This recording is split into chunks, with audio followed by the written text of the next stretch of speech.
Friends, welcome to social science with Rinki. कैसे हैं आप? उम्मीद करती हूँ आप सभी अच्छे होंगे। आज जो हम इस वीडियो में पढ़ने जा रहे हैं वो है 8th क्लास की हिस्ट्री और हिस्ट्री का चैप्टर सेकंड, व्यापार से साम्राज्य तक कंपनी की सत्ता स्थापित होती है। इसके हम कई सारे टॉपिक कवर कर चुके हैं। करीब करीब ये चैप्टर अब ख़त्म होने वाला है।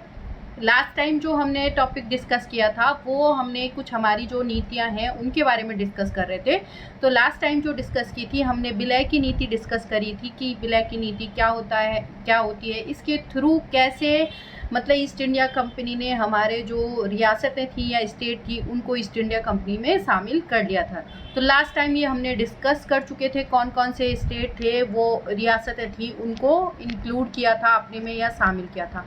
तो हमने मैप के बारे में भी बोला था मैंने कि एक अलग से मैप में हम डिस्कस कर लेंगे। वैसे हम थोड़ा सा इसको देख लेते हैं। लास्ट टाइम जो आपको ये येलो वाले जो रीजन दिख रहे हैं, येलो वाला जो क्षेत्र दिख रहा है, ये वाला जो ये क्षेत्र है, ये वो वाली जगह है जहाँ पर ब्रिटिश शासन के अधीन ये क्षेत्र आते थे यहाँ, या फिर जिन पर ब्रिटिश शासन का रूल था। तो देखो ये जो हमारे रीजन है या क्षेत्र है वो ब्रिटिश शासन के अधीन थे। यहाँ पर ये आपका डेट वाइज दे रखा है आपका जो यहाँ ये 1797 की बात है, फिर 1840 की बात है। तो देख लेते हैं कि कब से कब कितना किस तरह से बढ़े। तो ये 1797 में आपका जो ये बनारस और कलकत्ता वाला एरिया क्या है ब्रिटिशर्स के कंट्रोल में आ गया था। उसके बाद ये हैदराबाद वाला ये वाला एरिया, मैसूर और जो मद्रास वाला एरिया आपने उनके कंट्रोल में आ चुका था।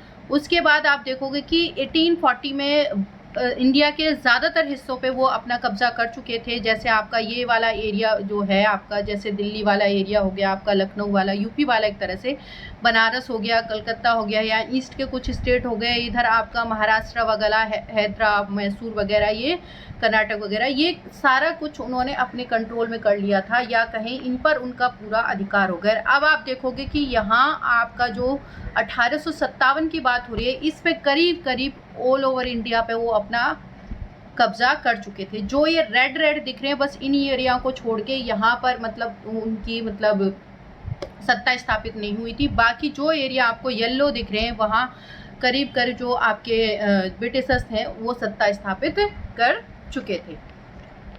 तो अब देखते हैं हमने जो नया टॉपिक जो है हमारा वो है नए शासन की स्थापना करना। देखो हम वापस से एक रिकॉल करते हैं कि आप देखोगे कि सबसे पहले एक कंपनी आती है या किस लिए आती है, वो बिजनेस करने के लिए आती है, व्यापार के लिए आती है, और वो धीरे धीरे यहाँ अपनी सत्ता स्थापित करना शुरू कर देती है। जब सत्ता स्थापित होती है उसको स्प्रेड करती है, साम्राज्य को फैलाती है या उसका विस्तार करती है। तो अब आपने देखा कि किन नीतियों के थ्रू वो अपने साम्राज्य को विस्तार कर रही थी और वो एक्चुअल में कर चुकी थी। अब जो हम पढ़ने वाले हैं वो मतलब है कि जो ये अब उसने सत्ता तो स्थापित कर ली, अपना साम्राज्य भी फैला लिया, उसको स्प्रेड भी कर लिया विस्तार, लेकिन अब उसको चलाएगी भी तो सही साम्राज्य को, उसको चलाएगी कैसे? तो ये नए शासन की स्थापना करेंगे कि किस तरह से उस जो ये हमारी शासन व्यवस्था है उसको चलाएंगे या रेगुलेट करेंगे एक तरह से। तो अब जो नए शासन की स्थापना हुई थी उसको वो किस तरह से जो नया शासन स्थापित हुआ उसको चलाएंगे।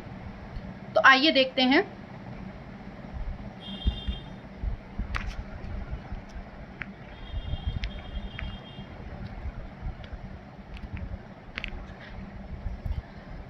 नए शासन की स्थापना। गवर्नर जनरल वॉरेन हेस्टिंग इसका जो कार्यकाल माना जाता है वो 1773 से 1785 उन बहुत सारे महत्वपूर्ण व्यक्तियों में से थे जिन्होंने कंपनी की ताकत फैलाने में अहम भूमिका अदा की थी। देखो ये जो आपका वॉरेन हेस्टिंग कौन था, जो हमने शुरुआत में पढ़ा था ना वॉरेन हेस्टिंग, तो वॉरेन हेस्टिंग कौन था? ये भारत का जो प्रथम गवर्नर जनरल था वही थे ये। तो हम इन्हीं वॉरेन हेस्टिंग की बात कर रहे हैं। तो जो जितनी भी कंपनी ने अपनी ताकत फैलाई थी या हम कहें अपनी पावर बढ़ाई थी, तो उसमें इनका काफ़ी अहम रोल है। किनका? वॉरेन हेस्टिंग का। तो इन्होंने मतलब काफ़ी ताकत को स्प्रेड किया था एक तरह से, या ताकत फैलाई थी कंपनी की। वॉरेन हेस्टिंग के समय तक आते आते कंपनी न केवल बंगाल बल्कि मुंबई और मद्रास में सत्ता हासिल कर चुकी थी। कि मतलब जो वॉरेन हेस्टिंग है उसका जब काल आया, समय आया, या तब तक मतलब समय आते आते तक कंपनी ने सिर्फ बंगाल पे ही अपना कब्जा नहीं किया था, सिर्फ उसने मुंबई को भी और मद्रास को भी अपनी सत्ता स्थापित कर चुके थे, या यहाँ पर भी वो अपनी सत्ता स्थापित कर चुके थे। कौन? कंपनी। अब वो इतना एरिया वो कवर कर चुके थे यहाँ पे, तो अब वो किस तरह से यहाँ पे प्रशासन चलाएंगे, क्या करेंगे प्रशासन चलाने के लिए मतलब।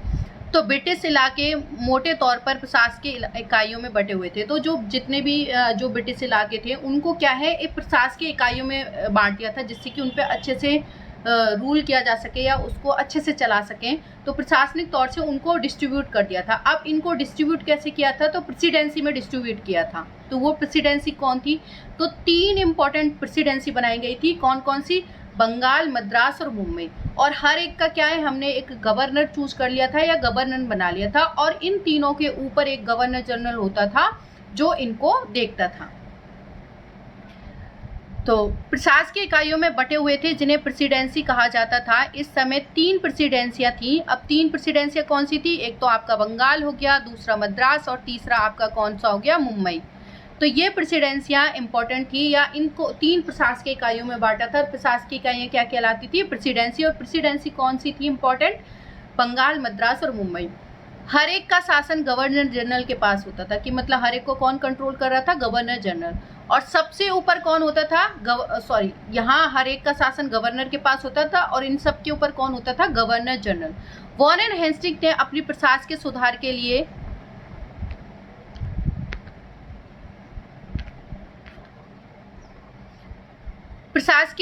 के लिए न्याय के क्षेत्र में उसके सुधार किए, खासतौर पर उल्लेखनीय थे। देखो जो गवर्नर जनरल था वो पहला गवर्नर जनरल बना था, कौन, वॉरेन हेस्टिंग्स। तो उन्होंने कुछ मतलब प्रशासकीय सुधार के लिए कुछ न्याय के क्षेत्र में कुछ चेंजेस किए थे, बदलाव किए थे या सुधार किए थे या परिवर्तन लाए थे। अब वो क्या थे परिवर्तन या चेंजेस, क्या थे न्याय के उसमें। तो 1772 में एक नई न्याय व्यवस्था स्थापित की।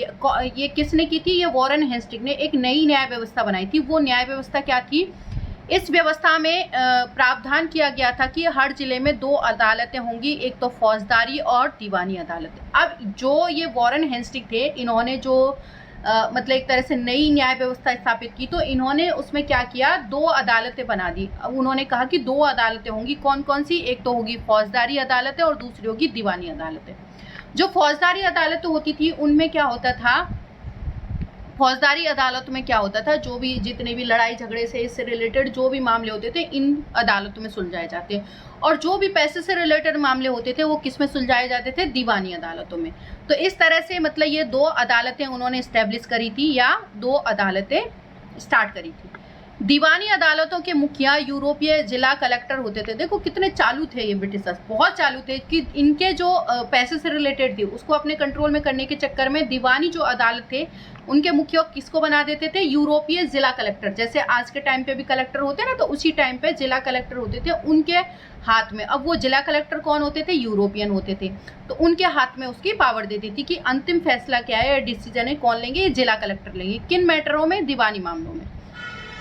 मौलवी और हिंदू पंडित उनके लिए भारतीय कानून की व्याख्या करते थे। और उन्होंने क्या किया, जो मोमडन्स में से मौलवी और जो हिंदू पंडित थे उनको रख लिया था कि ये भारतीय जो कानून है, चाहे वो मोमडन धर्म में है या हिंदू धर्म में है, वो इनकी क्या है व्याख्या करेंगे। देखो पहले के टाइम में क्या से होता था, जो हमारे मोमडन्स में जो मौलवी वगैरह वही लास्ट डिसीजन देते थे, कोई भी न्याय वगैरह करना होता था। वैसे हिंदुओं में पंडित वगैरह देते थे लास्ट डिसीजन। तो उन्होंने क्या किया, इन दोनों को इकट्ठा किया और उनके जो कानून की व्याख्या करने के लिए उनको रख लिया था कि भाई इनका कानून, क्योंकि बहुत स्प्रेड था, फैला हुआ था, बटा हुआ था, तो उसमें वो क्या कहे कि भाई इतना तो हम पढ़ेंगे नहीं, तो क्या करेंगे, उन्होंने इन दोनों को एक तरह से हायर कर लिया या इनको उसकी व्याख्या करने के लिए रख लिया था। फौजदारी अदालतें अभी भी, जो फौजदारी अदालत थी जो लड़ाई झगड़े से रिलेटेड थी, उनमें क्या है अभी भी जो काजी और मुफ्ती के अंतर्गत थी, लेकिन वे भी कलेक्टर की निगरानी में काम करती थी। जो फौजदारी मामले थे वो कौन देखता था, काजी। काजी क्या है, डिसीजन लेने का काम करता था एक तरह से, जो एक तरह से हम कहेंगे जज का काम करता था। मुफ्ती मतलब लोगों तक उस चीज़ को फैलाने का काम एक तरह से करता था। लेकिन फिर भी जो इन पर निगरानी कौन रखता था, जो जिला कलेक्टर होता था वो इन पर निगरानी रखने का काम करता था। देखो बेटा यहाँ पर आपको दे रखा है कुछ न्यू वर्ड टर्म है। मैंने आपको हमेशा बोला है कि जो आपकी एनसीईआरटी में जो बॉक्सेस बने होते हैं उनमें बहुत अच्छी इन्फॉर्मेशन होती है। तो कोई भी टर्म आपको नहीं समझ पाती है तो उसके बारे में भी यहाँ दिया हुआ होता है डिटेल में। तो काजी कौन होता था, एक न्यायाधीश कहा जाता था आज के टाइम में, जिसे हम जज वगैरह बोल सकते हैं। वो उस टाइम में ये काम कौन करता था, काजी करता था। मुफ्ती कौन होता था? मुफ्ती जो मुस्लिम समुदाय का एक न्यायविद होता था, जो कानून की क्या करता था, व्याख्या करता था, मतलब जिससे कानून के बारे में नॉलेज होती थी। और काजी इसी व्याख्या के आधार पर फैसला सुनाता था। और काजी जो भी डिसीजन लेता था, वो जो मुफ्ती कहता था कि मतलब ऐसे इस तरह से कानून में लिखा हुआ है, या जो भी होता था उनकी कुरान वगैरह में लिखा हुआ है, उसके हिसाब से वो व्याख्या करता था कानून की। और काजी उसी के बेस पे वो सुन करके क्या है, अपना डिसीजन लेता था या अपना फैसला लेता था। अब महाभियोग क्या होता है? महाभियोग होता है कि जब इंग्लैंड के, आज के टाइम में भी आप देखोगे कि महाभियोग, जैसे हम कहते हैं ना, राष्ट्रपति को सिर्फ महाभियोग की विधि से हटाया जा सकता है, तो वही ये एक तरह से महाभियोग है। ये हमने जो शासन व्यवस्था है, जो रूप है या इसका, वो हमने इंग्लैंड से ही लिया है। तो महाभियोग होता है जब इंग्लैंड के हाउस ऑफ कॉमन्स में किसी व्यक्ति के खिलाफ दुराचरण, मतलब कोई गलत करने का आरोप लगाया जाता है, तो उसे हाउस ऑफ लॉर्ड से, मतलब संसद की ऊपरी सदन जिसे कहा जाता था, उसमें उस व्यक्ति के खिलाफ मुकदमा चलता था, जिसे क्या कहा जाता था? महाभियोग। क्योंकि उसमें उसके खिलाफ, जो उसने गलत किया उसके खिलाफ उसमें मुकदमा चलाया जाता था, उसे महाभियोग कहा जाता था। ये आप एक पिक्चर देख रहे हो, ये क्या है? वॉरेन हेस्टिंग्स पर जब मुकदमा चलाया गया था कि जो उसे आरजी पोलार्ड, ये जो चित्र बनाया गया था आरजी पोलार्ड के द्वारा बनाया गया था। और जब वॉरेन हेस्टिंग्स पर मुकदमा चलाया गया था 1785 में, इंग्लैंड से जब लौटे, तो उन्हें एडमंड वर्क ने उस पर जो है बंगाल का शासन सही ढंग से ना चलाने का, कि भाई उन्होंने इंडिया में जाके जो बंगाल है वहाँ पर शासन सही ढंग से नहीं चलाया और ना चलाने का आरोप जड़ दिया। और इस आरोप के चलते जो हेस्टिंग्स थे, उस पर ब्रिटिश संसद में क्या है, मुकदमा चलाया गया था। और उस पर तो ये 7 दिन तक चला था ये मुकदमा। और इसके लिए देखो आप कितनी भीड़ इकट्ठा है यहाँ मुकदमा चलने के लिए, कि वहाँ पर उसने क्या है, जो आपका कौन थे, गवर्नर जनरल वॉरेन हेस्टिंग्स, उन्होंने अपनी क्या है, सत्ता ठीक से नहीं चलाई थी। कहाँ पर नहीं चलाई की थी? बंगाल में। तो ये उन्हीं के ऊपर था। वापस से आते हैं टॉपिक पर। तो ये न्याय करने का काम कौन करते थे? हमारे जो मौलवी वगैरह हो गया, और हिंदू धर्म में जो आपके पंडित वगैरह हो गए।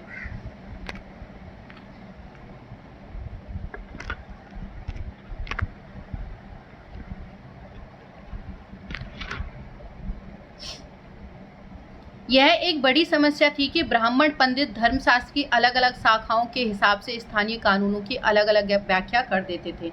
कि ये देखो एक बहुत बड़ी प्रॉब्लम थी ब्राह्मण पंडितों के सामने, क्योंकि धर्मशास्त्र की जो अलग अलग व्याख्याएं, अलग अलग हिंदू धर्म के लोग थे, मतलब आपने देखोगे हिंदू उसमें मतलब बहुत सारी चीज़ें मिक्स है, मतलब बहुत सारे उसमें कोई किसी चीज़ को मान रहा है, कोई किसी चीज़ को मान रहा है। आप देखोगे नदन एरिया से सदर्न एरिया बिल्कुल डिफरेंट है। तो मतलब दो जो धर्मशास्त्रों की ये पंडित हैं वो अलग अलग व्याख्या करते थे। उनकी शाखाएं बहुत सारी थी, क्योंकि हिंदू धर्म की उसके हिसाब से जो है उनके स्थानीय मतलब लोकल जो कानून है उनकी अलग अलग व्याख्या करते थे। इस विभिन्नता को खत्म करके समरूपता लाने के लिए क्या किया गया था कि ये जो डाइवर्सिटी है ये खत्म हो जाए, या ये विभिन्नता खत्म हो जाए। इसके लिए क्या किया कि 1775 में 11 पंडितों को भारतीय कानूनों की एक संकलन तैयार करने का काम सौंपा गया। तो उन्हें 11 पंडित रखे और उनको कहा कि आप सब है ना भारतीय जो कानून है उनका एक संकलन तैयार करें, मतलब निचोड़ तैयार करें उनका, कि क्या क्या है जो कॉमन है उनमें, किस तरह से न्याय हम कर सकते हैं उसके बेस पे, क्योंकि सारे धर्मशास्त्रों को इतना को तो पढ़ नहीं पाएंगे और उसके हिसाब से अगर हम फैसला करेंगे, डिसीजन लेंगे तो बहुत लंबा चल जाएगा, मतलब सालों तक न्याय नहीं मिलेगा। तो उन्होंने कहा कि 11 पंडितों की एक वो बनाई और उसमें कमेटी तरह से बनाई और उसमें कहा कि आप इन भारतीय जो कानूनों का क्या करेंगे, संकलन तैयार करेंगे। और जो NB हॉलहेड ने क्या है, इस संकलन का अंग्रेजी में अनुवाद किया। अब देखो उन्होंने जो हिंदू पंडित हैं और जो वो तो क्या है उसकी हिंदी में ही लिखेंगे या संस्कृत में लिखेंगे, तो इनको अब वो ब्रिटिशर्स कैसे पढ़ेंगे, अगर उन्हें न्याय करना होगा, जज वगैरह वो किस तरह से पढ़ेंगे इनको। तो उन्होंने क्या इस काम को इजी बनाने के लिए जो NB हॉलहेड थे उन्होंने इस संकलन को क्या कर दिया, जो संकलन तैयार किया था उसको उन्होंने अंग्रेजी में अनुवाद कर दिया था। 1778 तक यूरोपीय न्यायाधीशों के लिए मुस्लिम कानून की भी एक संहिता, अब ये तो था कि भाई हिंदू धर्म में तो एक संकलन तैयार किया तो मोमडन कहाँ पीछे रहेंगे, तो मुस्लिमों के लिए भी एक न्यायाधीशों के लिए भी मुस्लिम कानूनों की एक संहिता तैयार की गई थी। और 1773 के रेगुलेटिंग एक्ट के तहत एक जो नई सर्वोच्च न्यायालय की स्थापना कर दी गई थी, कि एक न्यायालय बना दिया गया था, सर्वोच्च न्यायालय, उसकी स्थापना कर दी गई थी। और इसके अलावा कलकत्ता में अपीलीय अदालत, सदर निजाम अदालत की स्थापना की गई। और इसके अलावा सर्वोच्च न्यायालय की स्थापना के अलावा भी कलकत्ता में एक अपीलीय अदालत की, जहां आप अपनी अपील रख सकते हैं, एक सदर निज़ाम अदालत की भी स्थापना की गई थी।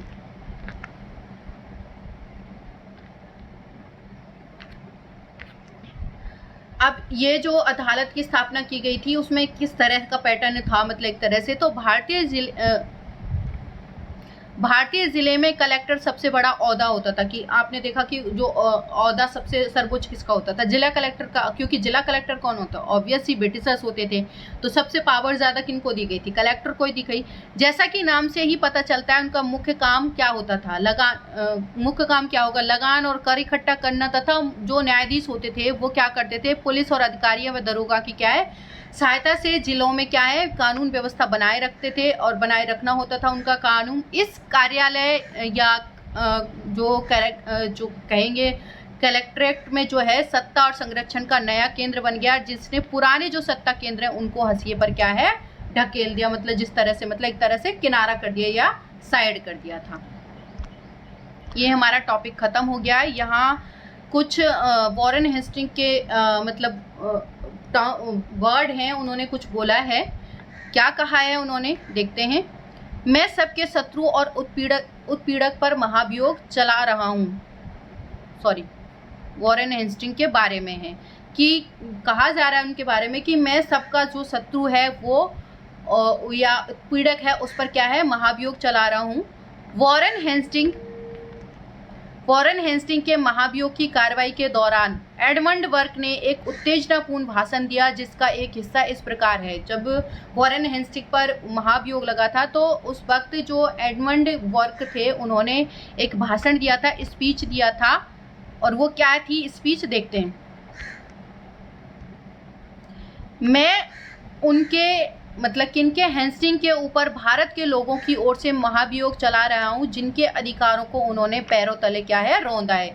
कि मैं भारतीयों की तरफ से किस पर, वॉरेन हेस्टिंग पर महाभियोग लगा रहा हूँ, क्योंकि उन्होंने उनके अधिकारों को पैरों तले रौंद दिया है, जिनके देश को उन्होंने रेगिस्तान बना दिया। अंत में मानव स्वभाव के नाम पर, स्त्री पुरुष के नाम पर, हर उम्र के नाम पर, हर ओहदे के नाम पर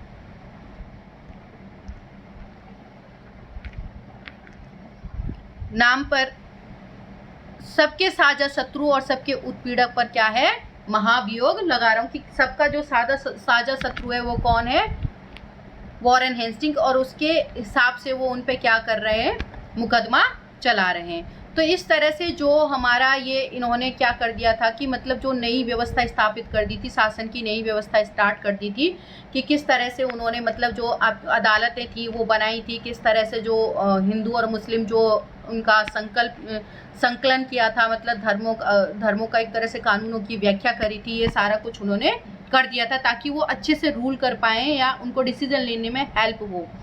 तो ये हमारा वीडियो यहीं तक है। अगला जो टॉपिक है हम नेक्स्ट वीडियो में कवर करेंगे। मिलते हैं नेक्स्ट वीडियो में। Thank you so much.